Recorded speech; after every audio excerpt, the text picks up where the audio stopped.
রাজধানীর জলাবদ্ধতা নিরসনে নতুন নতুন প্রকল্প গ্রহণ করছে সরকার। এরই অংশ হিসেবে কুড়িল থেকে বালু নদী পর্যন্ত রাস্তার দুই পাশে ১০০ ফিট করে খাল খননের কাজ দ্রুত এগিয়ে চলছে।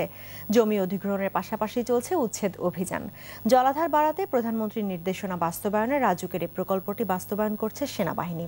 পানি নিষ্কাশনের পাশাপাশি যা হয়ে উঠবে উন্মুক্ত বিনোদন কেন্দ্র। বিশেষ রিপোর্টে আরও জানাচ্ছেন মোহাম্মদ নুরুন নবী, ছবি তুলেছেন অপু খন্দকার। মাটি কাটা হচ্ছে এক্সকাভেটর দিয়ে, তুলে দেওয়া মাত্রই ট্রাক তা অন্যত্র রেখে আসছে। মহাসড়কের পাশে তৈরি হচ্ছে ১০০ ফিট চওড়া খাল। অন্যদিকে ভাঙা হচ্ছে উঁচু উঁচু অট্টালিকা, দেওয়াল সহ নানান স্থাপনা। এই তালিকায় যেমন আছে বসতবাড়ি, তেমনি ব্যবসা প্রতিষ্ঠান। অধিগ্রহণ করা জমিতে ৩ দফায় সেনাবাহিনীর উচ্ছেদ অভিযানের পর এখন নিজেরাই নিজেদের স্থাপনা ভেঙে সরিয়ে নিচ্ছেন অনেকেই। রাজধানীর কুড়িল বিশ্বরোড থেকে পূর্বাচলের বালু নদী পর্যন্ত ৩০০ ফিট মহাসড়কের পাশে এমনই কর্মযজ্ঞ এখন নিত্যদিনের চিত্র। প্রকল্পটি Kuril, Nikunja, Kuratoli, Bashundhara, Baridhara, DOSS, Khilkhet golf club, বিমানবন্দর ও বৃহত্তর জোয়ার সাহারার জলজটের স্থায়ী সমাধান করতে সক্ষম। কষ্ট হলেও এমন কল্যাণকর প্রকল্পকে সাধুবাদ জানিয়ে সহায়তা করছেন এলাকায় বসবাসকারীরা।